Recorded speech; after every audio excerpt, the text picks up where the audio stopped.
اب میرے بھائیو جو اگلی آیت آ رہی ہے نا سورۃ المائدہ کی آیت نمبر 35، یہ میں سمجھتا ہوں کہ خصوصاً سب کانٹیننٹ میں تو بالخصوص ایک ایسی آیت ہے جس کے اوپر پورے کے پورے فرقے کھڑے ہوئے ہیں، اور وہ کہتے ہیں جی قرآن میں اللہ تعالیٰ نے واضح حکم دے دیا ہے کہ وسیلہ تلاش کرنا ہے۔ تو جب قرآن وسیلے کا حکم دے رہا ہے تو پھر قرآن بتا بھی رہا ہوگا کہ وسیلہ کسے کیا کہا جاتا ہے۔ یہ تو نہیں ہے کہ قرآن کے کہ وسیلہ اختیار کرو اور اس کی تشریح جو ہے بابے کریں گے، وہ بھی تو اللہ تعالیٰ نے خود بتایا ہوگا قرآن میں۔ تو اس کے لیے یہ آیت نمبر 35 کوٹ کرتے ہیں، یا ایھا الذین آمنوا اتقوا اللہ، اے اہل ایمان اللہ کا تقوی اختیار کرو، وابتغوا الیہ الوسیلہ، اور اس کی طرف وسیلہ تلاش کرو۔ یعنی آپ نے تقوی اختیار کرنا ہے اور اس کی طرف وسیلہ اختیار کرنا ہے۔ وسیلہ پیورلی عربی کا لفظ ہے، اس کا پنجابی والے وسیلے کے ساتھ کوئی لینا دینا نہیں ہے، جو یہاں پہ وسیلہ بنا لیا گیا ہے۔ عربی کا وسیلہ اور ہے، پنجابی کا وسیلہ اور ہے۔ اردو زبان میں ہم جو دین کی اصطلاح کے طور پر جو وسیلہ استعمال کر رہے ہوتے ہیں وہ اور ہے۔ یہاں کا وسیلہ کیا ہے؟ انڈیا پاکستان بنگلہ دیش کا، یا یہاں پہ جو فرقے ہیں بریلوی دیوبندی جو ڈومیننٹ آپ کو جو نظر آتے ہیں، ان کا وسیلہ یہ ہے کہ یہ سمجھتے ہیں کہ اللہ تعالیٰ تک ڈائریکٹ نہیں پہنچا جا سکتا تو بزرگوں کو بیچ میں ڈال دیا جائے۔ اور پھر مثال کیا دیتے ہیں؟ کہتے ہیں دیکھیں جی چھت پہ آپ ڈائریکٹ نہیں پہنچ سکتے، سیڑھی کے ذریعے پہنچیں گے، لیکن پوری زندگی سیڑھی کے اوپر کھڑے ہو کے گزار دیتے ہیں، یعنی بابوں کے قدموں میں رہتے ہیں، چھت تک نہیں پہنچتے پھر بھی۔ یعنی کبھی تو اللہ تک پہنچ جائے نا، پھر کہیں گے بابا جی سائڈ تے وہ تسی ہن سانو اللہ نال ڈائریکٹ ہون دیو۔ اور پیر نصیر الدین نصیر صاحب نے کتاب لکھی نا پیری مریدی کی شرعی حیثیت، اور ایک اور کتاب الجواہر التوحیدیہ فی التعلیمات الغوثیہ، شیخ عبد القادر جیلانی کی کتاب ہے فتوح الغیب، توحید کے اوپر بڑی کلاس کی کتاب ہے، اتنی زبردست کہ امام ابن تیمیہ نے اس کتاب کی شرح لکھی ہے۔ تو اس کے اقتباسات جو ہے نا پیر نصیر الدین نصیر رحمہ اللہ نے نا جمع کیے الجواہر التوحیدیہ، یعنی توحید کے موتی شیخ عبد القادر جیلانی کی تعلیمات کی روشنی میں۔ اس میں انہوں نے لکھا ہے کہ یہاں لوگوں کو بڑا کرنے کے لیے ان کے ساتھ اللہ کا نام جوڑا جاتا ہے اور کہا جاتا ہے یہ اللہ کا ولی ہے یا اولیاء اللہ ہے۔ اللہ کا نام جوڑ کے اسے بڑا کیا جاتا ہے، جب وہ بڑا ہو جاتا ہے پھر اسی کو پکڑ کے رکھتے ہیں، پھر اللہ بیچ میں سے نکل جاتا ہے، صرف ولی رہ جاتا ہے۔ ولی اللہ کا بھی اللہ ختم ہو جاتا ہے۔ آپ دیکھ لیں ولی اللہ بہت کم لوگ لفظ استعمال کرتے ہیں، اے ولی نے جی وہ بڑا پہنچیا ولی ہے، وہ کہتے ہیں ولی اللہ بھی بچو کاٹ دیتے ہیں، یعنی اللہ کو اٹیچ کیا تھا اس کو بڑا کرنے کے لیے، وہ اتنا بڑا ہو گیا کہ اللہ نکل گیا اسی کو بڑا کر لیا۔ وسیلہ اگر اختیار کیا تھا تو اللہ اور اس کے رسول تک پہنچنے کے لیے، اللہ رسول تک تو نہیں پہنچے، وہ انہی کے قدموں میں رہتے ہیں۔ کہتے ہیں پہلے فنا فی الشیخ ہوتا ہے، پھر فنا فی الرسول، پھر فنا فی اللہ۔ ہم اس سے پوچھتے ہیں فنا فی اللہ بھی کوئی بندہ دکھائیں۔ پوری زندگی آپ اپنے شیخوں کو چندے کھلاتے رہتے ہیں، انہی کے درگاہوں کے چکر لگاتے رہتے ہیں، اللہ تک تو آپ پہنچتے نہیں ہیں۔ ایون اگر کوئی کہے جی میں اللہ سے مانگوں گا، اللہ ہی حاجت روا، اللہ مشکل کشا ہے، اس کو کہتے ہیں بابیوں والی باتیں کر رہے ہیں، یہ گستاخوں والی باتیں کر رہے ہیں۔ اس کا مطلب ہے کہ آپ کی زندگی میں کبھی اللہ تک آپ نے پہنچنا نہیں، کیونکہ آپ غلط ٹریک پہ چڑھ گئے ہیں۔ اور مثالیں دینا کہ جی چھت پہ آپ نہیں پہنچ سکتے، میرے بھائی چھت پہ جانے کے لیے تو سیڑھی کی ضرورت ہے، لیکن اللہ تک پہنچنے کے لیے سیڑھی کی ضرورت نہیں ہے، کیونکہ اللہ تو اپنے نبی کی مبارک زبان سے کہلوا رہا ہے وَإِذَا سَأَلَكَ عِبَادِي عَنِّي فَإِنِّي قَرِيبٌ أُجِيبُ الدَّعْوَةَ الدَّاعِ إِذَا دَعَانِ۔ اے نبی جب میرے بندے آپ سے میرے بارے میں پوچھیں تو تم فرماؤ میں تمہارے بالکل قریب ہوں، ہر پکارنے والے کی پکار کو سنتا ہوں، بشرطے کہ وہ میری اطاعت اختیار کرے۔ فَلْيَسْتَجِيبُوا لِي وَلْيُؤْمِنُوا بِي، اور مجھ پہ ایمان لائے جیسا کہ ایمان لانے کا حق ہے تاکہ وہ کامیاب ہو سکے۔ ادعونی استجب لکم، اے میرے بندو مجھ سے مانگو میں تمہاری دعاؤں کو قبول کروں گا۔ اللہ نے تو کوئی بیچ میں بندہ ڈالا ہی نہیں ہے۔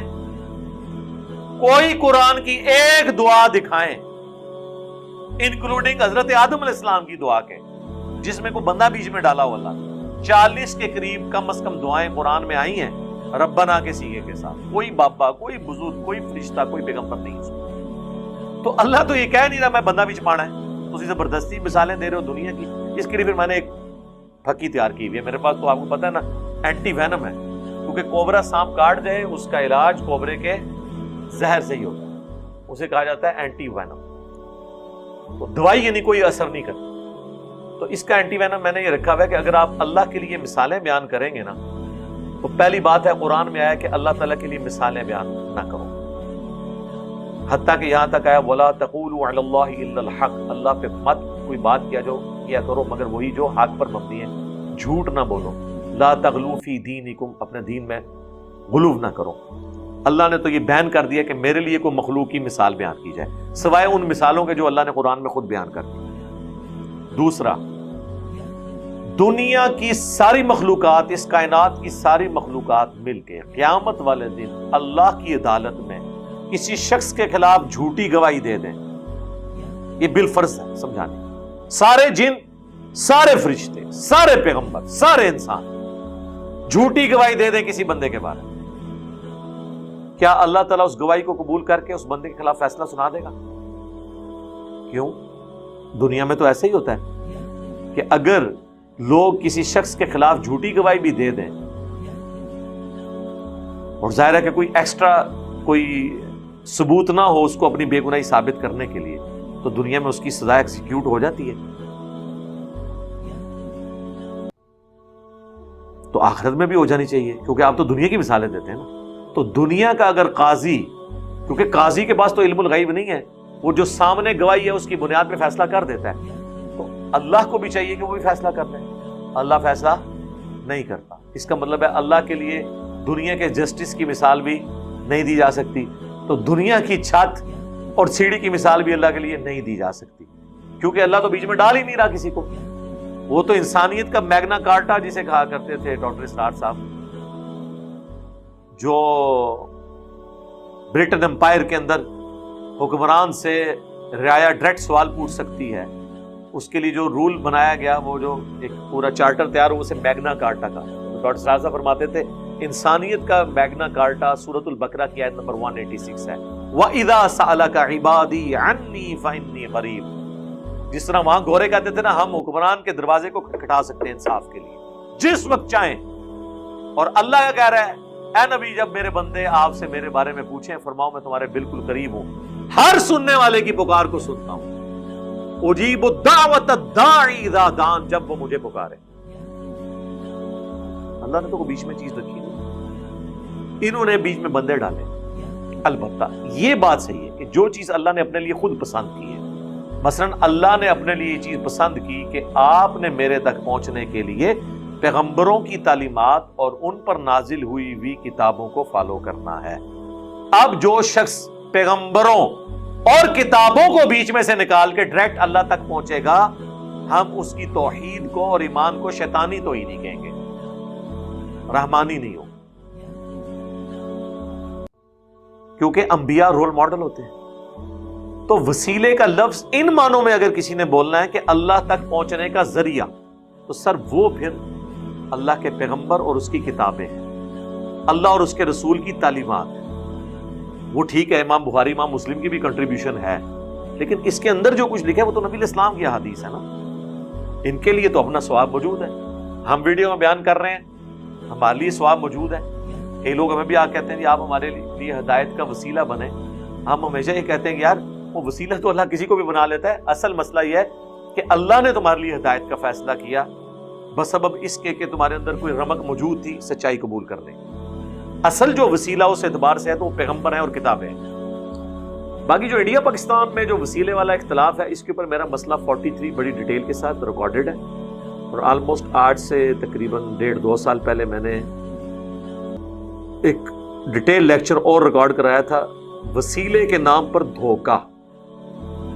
یہاں پر وسیلہ اور استعانت مکس کر دی ہے، یہ نام وسیلے کا لیتے ہیں، بھائی ہماری زبان میں وسیلہ یہ ہے کہ کوئی شخص یہ کہے کہ اے اللہ تجھے تیرے نبی کا واسطہ، میرا فلاں کام کر دے، تو اس میں آپ نے رسول اللہ سے تو کچھ نہیں مانگا، کس سے مانگا ہے؟ اللہ سے۔ کسی فرشتے جن پیغمبر سے کچھ نہیں مانگا۔ وہ کہتے ہیں نہیں جی یہ تو وسیلہ ہے نا، لیکن یہ بھی وسیلہ ہے، اگر کوئی کہتا ہے نا یا رسول اللہ مدد یا علی مدد یا شیخ عبد القادر جیلانی تو یہ بھی وسیلہ ہے، ہم کہتے ہیں یہ کیسے وسیلہ ہو گیا، تو ڈائریکٹ پکار رہے ہیں ہم ان کو. وہ کہتے ہیں اصل میں یہ ہوتا ہے کہ جب ہم ان کو پکارتے ہیں نا تو وہ اللہ سے ریکویسٹ کرتے ہیں، اللہ پھر دوبارہ ان کی ڈیوٹی لگاتا ہے، پھر وہ اللہ کے اذن سے ہماری مدد کرتے ہیں. ہن ایڈی کہانی تسی بنائی ہے کتنے لکھی ہے، یہ تو میں 2 منٹ فیل کرتی ہے نا. ایک اینٹی وینم ادھر سے بھی تیار ہے. وہ اینٹی وینم یہ ہے کہ اللہ کے بندو اگر اسی طریقے سے آپ نے چیزوں کو ماننا ہے تو بتاؤ بارش کون برساتا ہے؟ اللہ. ڈیوٹی کس کی ہے؟ فرشتوں کی. تو ہم فرشتوں سے بارش مانگتے ہیں یا اللہ سے مانگتے ہیں؟ اللہ کے نبی علیہ السلام نے فرشتوں سے بارش مانگی یا اللہ سے؟ اور صحابہ کرام نے صلاۃ الاستسقاء پڑھ کے رسول اللہ یا کسی فرشتے سے بارش مانگی یا اللہ سے مانگی؟ اللہ سے. حتیٰ کہ صحیح بخاری میں 1010 نمبر حدیث ہے، انا کنا نتوسل الیک بنبینا. حضرت عمر کہتے ہیں اے اللہ پہلے ہم تیرے نبی کے وسیلے سے تیری طرف متوجہ ہوتے تھے، یعنی ہم ان سے دعا کرواتے تھے اپنے حق میں، اور تو بارش نازل فرماتا تھا. اب ہم ان کے چچا کو لے کے آئے کیونکہ حضور علیہ السلام فوت ہو گئے، لیکن حضور علیہ السلام کے دنیا سے جانے سے آپ کی بزرگی تو ختم نہیں ہوئی ہے. آپ کی بزرگی آج کی ڈیٹ میں اس سے زیادہ ہے جو آپ کی مبارک زندگی میں تھی. کیوں؟ وَلَلْآخِرَةُ خَيْرٌ لَكَ مِنَ الْأُولَى. یہ اللہ نے اپنے نبی کو گارنٹی دی ہے، اے نبی آپ کی زندگی میں آنے والا ہر اگلا لمحہ وہ پیچھے جو گزر چکا ہے اس سے بہتر ہوگا. حضور کی قبر کی زندگی آپ کی دنیا کی زندگی سے بہتر ہے، آپ کی آخرت کی زندگی قبر کی زندگی سے بہتر ہوگی، آپ کی جنت کی زندگی آپ کی آخرت کی زندگی سے بہتر ہوگی قیامت. یہ تو مسلسل آپ کو اللہ تعالیٰ کے درود سے، اللہ کی رحمتوں سے نفع پہنچ رہا ہے. اللہم صلی علی محمد وعلی آل محمد. تو نبی علیہ السلام کی بزرگی کیا ختم ہو گئی تھی جو حضرت عمر کہہ رہے ہیں؟ اس لیے کہ حضرت عمر کو پتا تھا اب ہم حضور کے ساتھ کمیونیکیٹ نہیں کر سکتے. جب دنیا میں موجود تھے تو صحابہ اپنے مسئلے حضور کے پاس لے کے جاتے تھے. اسی طریقے سے میں نے پچھلے دنوں ایک ویڈیو اور ریکارڈ ہوئی ہے، قبر رسول سے جا کر شفاعت مانگنا، جو واقعہ عرابی والا پیش کرتے ہیں. 1 گھنٹہ میں نے لگایا اس پہ ان کی تسلی کروائی کہ خدا کے لیے یار یہ معاملات اس طرح نہیں ہیں، تم لوگ کس طریقے سے جعلی روایتوں کے اوپر چلتے ہو. حضرت عمر نے امت کو عقیدہ دے دیا کہ آپ وسیلہ شخصی یہ ہے کہ کسی نیک بندے سے اس کی زندگی میں جا کے آپ دعا کروائیں. اس کی اصل تو قرآن میں موجود ہے. قرآن میں کئی جگہ حضور کو کہا گیا اپنے صحابہ کے لیے دعا کریں. سورہ توبہ میں آیا نبی آپ کی دعا ان کے دلوں کی آنکھوں کی ٹھنڈک کا سبب ہے. ظاہر ہے آپ کسی شخص کے لیے اللہ کے نبی دعا کریں، اس کو اس سے بڑا اور نفع کیا پہنچ سکتا ہے. تو حضور کی دعاؤں کا حصہ آج بھی ہمیں مل رہا ہے جو آپ نے اپنی زندگی میں اپنے آنے والی امتیوں کے لیے دعائیں کی ہیں. لیکن آج تو کوئی نہیں کر سکتا. صحیح بخاری میں ایک صحابی کی پنڈلی ٹوٹ گئی، عبداللہ بن عتیق. نبی علیہ السلام نے ان کی ٹانگ سیدھی کر کے مبارک ہاتھ پھیرا تو وہ جڑ گئی، اور وہ کہتے ہیں مجھے یوں لگا جیسے کبھی ٹوٹی نہیں تھی پنڈلی کی ہڈی. لیکن آج اگر کسی کی پنڈلی کی ہڈی ٹوٹ جائے گی تو آرتھوپیڈک کے پاس اسے لے کے جائیں گے، قبر رسول پہ تو نہیں لے کے جائیں گے. نہ صحابہ کرام قبر رسول پہ لے کے جاتے تھے. اور میں نے اس پہ ان کو کہا کہ یار اگر آپ لوگ اتنے بڑے عاشق رسول ہو تو ٹھیک ہے، اپنی پنڈلی کی قربانی کرو اور پورے انڈیا پاکستان بنگلہ دیش کو نہ صرف اپنے فرقے کا کر لو بلکہ کافر بھی مسلمان ہو جائیں گے. روزہ رشید تک آپ کا ویزا ہم لگوا دیتے ہیں. تو ان کو سمجھ آ جائے گی کہ حضور کی زندگی کے معاملات ڈیفرنٹ تھے، بات کے ڈیفرنٹ ہیں. آپ سے دعا کروانا وسیلہ شخصی ہے. یہ تو یعنی صحابہ کرام کا اس کی اصل قرآن میں ہے کہ نبی علیہ السلام کی دعائیں. پھر آپ دیکھیں حضرت یوسف علیہ السلام کے بھائی جب اپنی غلطی کا احساس ہوتا ہے تو وہ اپنے باپ سے کہتے ہیں آپ ہمارے لیے دعا کریں.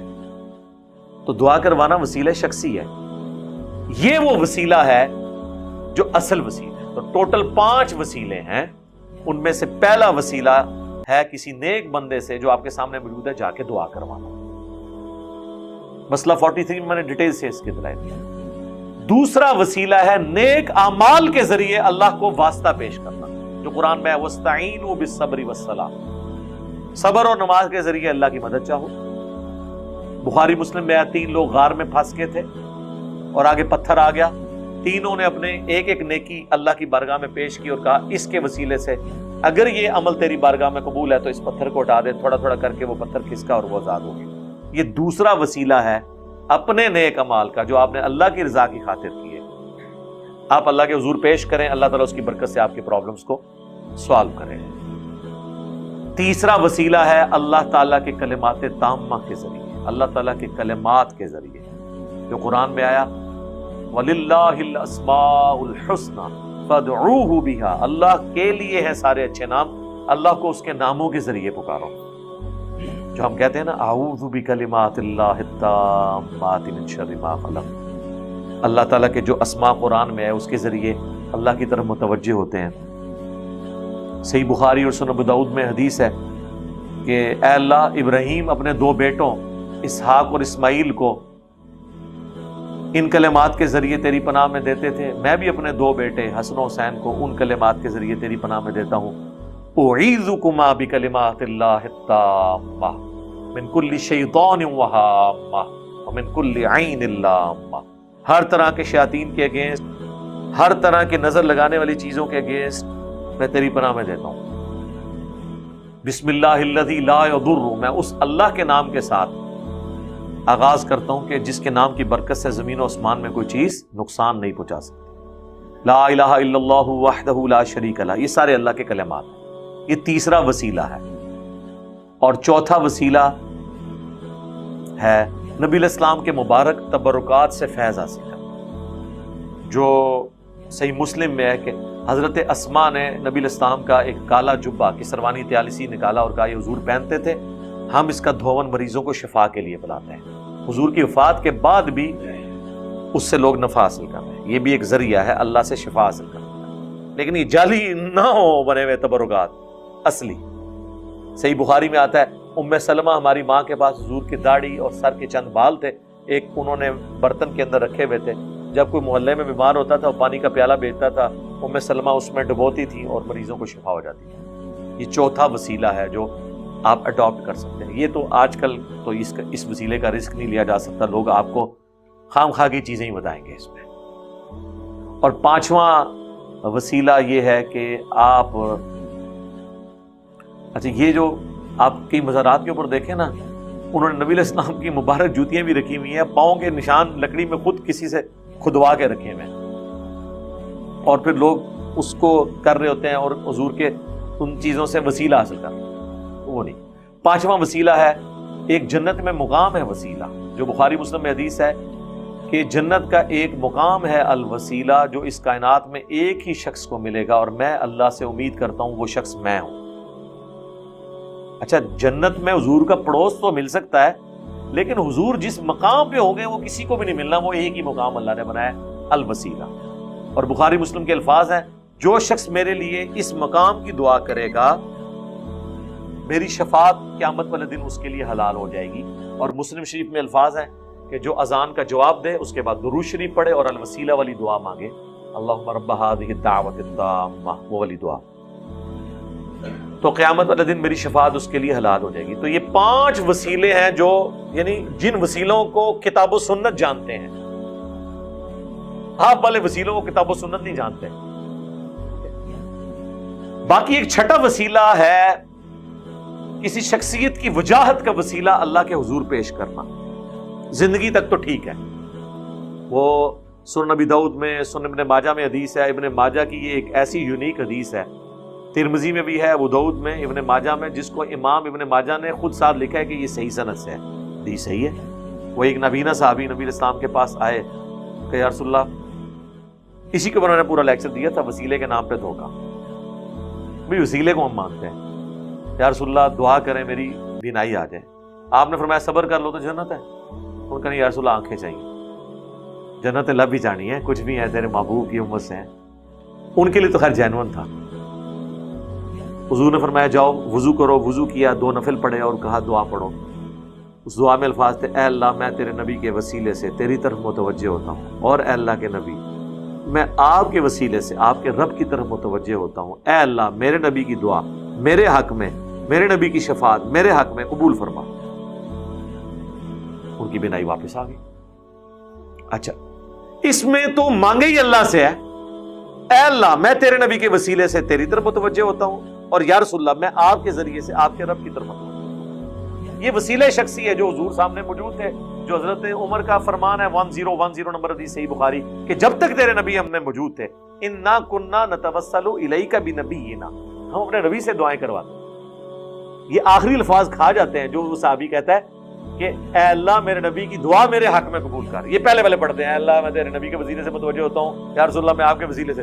آگے بھی پڑھو نا, آگے نہیں پڑھنا, کیونکہ آگے پھر ان کے عقیدے کی جڑ کٹ جاتی ہے. البتہ اس کا ایک طریق جو ہے سنن طبرانی المعجم الکبیر طبرانی میں موجود ہے, جس کو امام طبرانی صحیح مانتے ہیں, جس کی وجہ سے میرا شروع سے موقف اس حوالے سے لینیٹ ہے. میرے خلاف بعض بریلویوں نے کلپ چڑھائے کہ یہ وسیلے کے معاملے میں پلٹی کھا گیا. نہیں سر, میرا اب 2012 کا لیکچر وسیلے والا دیکھیں, آج 2021 چل رہا ہے ستمبر. میں نے اس وقت بھی نبی الاسلام کا وسیلہ اللہ کی بارگاہ میں پیش کرنے کو بدعت نہیں کہا تھا. میں نے کہا تھا اس سے بچنے میں عافیت ہے, اور جو پیش کرتے ہیں ہم کوئی فتویٰ نہیں لگاتے, کیونکہ امام طبرانی اس روایت کو صحیح سمجھتے ہیں. اس کا اگلا ورژن جو ابن ماجہ اور ترمذی والا ہے نا, کہ یہ اس حدیث کے راوی جو عثمان بن حنیف ہیں, حضرت عثمان غنی کے دور کے اندر ایک کوئی اس طریقے سے شخص تھا ضرورت مند, وہ حضرت عثمان کے پاس گیا, انہوں نے اس کی طرف توجہ نہیں کی, تو حضرت عثمان بن حنیف کے پاس آیا تو انہوں نے کہا کہ میں تجھے ایک دعا تعلیم کرتا ہوں, جو میرے سامنے کی یہ دعا ہے, وہ نابینا صحابی والی.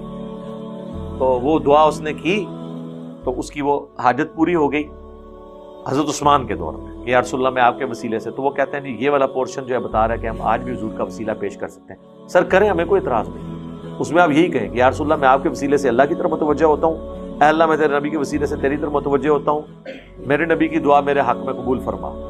کریں. یا رسول اللہ مدد نہیں اس میں ثابت ہوگا, اغثنی یا رسول اللہ نہیں ثابت ہوگا اگر آپ نے اس کا کچھ کرنا بھی ہے. یہ توسل اور وسیلہ ہی ہوگا, استعانت اور استمداد نہیں ہوگا اگر آپ نے اس کو لے کے بھی چلے. لیکن آپ یہاں تو رکے ہی نہیں ہیں, آپ تو بابوں بزرگوں تک پہنچ گئے ہیں, ان تک کہ جو آپ کے چندوں کے محتاج تھے آپ نے ان کے وسیلے ڈالنے شروع کر دیے ہیں. آپ نے تو ہر حد پھلانگ دی ہے. تو آپ میری ویڈیو دیکھیں مسئلہ 43 وسیلہ اور توسل کے صحیح احکام و مسائل. ایک آیت جو الوسیلہ کے لفظ کے ساتھ سورہ بنی اسرائیل میں آئی ہے, بڑی ناانصافی ہے کہ اس جگہ پہ اس آیت کا ذکر میں کراس ریفرنس کے طور پر نہ کروں. پچھلی دفعہ چونکہ ٹائم تھوڑا تھا, قرآن کلاس کا جو ہمارا دورانیہ ہے 1 گھنٹے کے اندر ہوتا ہے, 55 منٹ سے لے کے 59 منٹس تک, تو وہ چونکہ مکمل ہو چکا تھا اس لیے میں نے اس کو اس وقت سکپ کر دیا تھا. آج سٹارٹ ہی میں ہم اسے کور کر لیتے ہیں. سورہ بنی اسرائیل کی آیت نمبر ہے 56, سورت نمبر 17 آیت نمبر 56. اعوذ باللہ من الشیطان الرجیم. قُلِ ادْعُوا الَّذِينَ زَعَمْتُم مِّن دُونِهِ, اے نبی ان سے فرماؤ کہ جن ہستیوں کے بارے میں تمہیں زوم ہے نا کہ وہ تمہاری تکلیف دور کر سکتے ہیں اللہ کے سوا,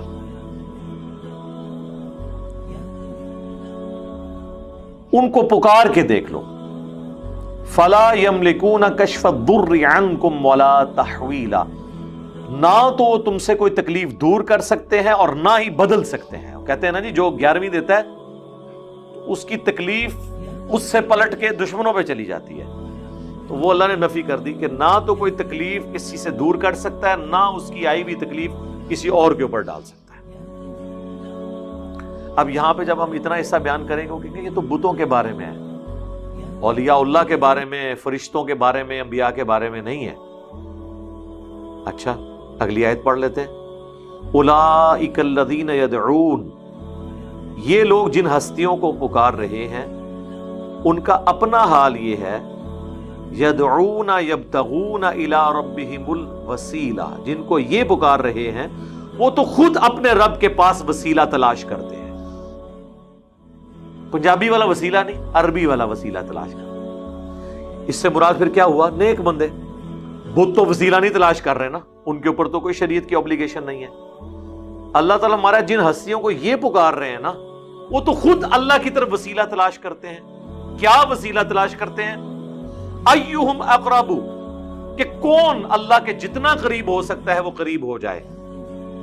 اللہ کے قریب ہونے کا مطلب کیا ہے؟ اس کی اطاعت گزاری, نیک اعمال میں استقامت, جو نبی اسلام نے ہمیں دعا تعلیم کی ہر فرض نماز کے بعد ابو داؤد اور ترمذی میں, اللہم اعنی علی ذکرک و شکرک و حسن عبادتک, اور ربی اعنی علی ذکرک و شکرک و حسن عبادتک, دونوں الفاظ کے ساتھ ہے. اے اللہ میری مدد فرما ذکر کرنے پر اور تیرا شکر ادا کرنے پر اور احسن طریقے سے میں تیری عبادت کر سکوں، اس میں میری مدد کر اے اللہ۔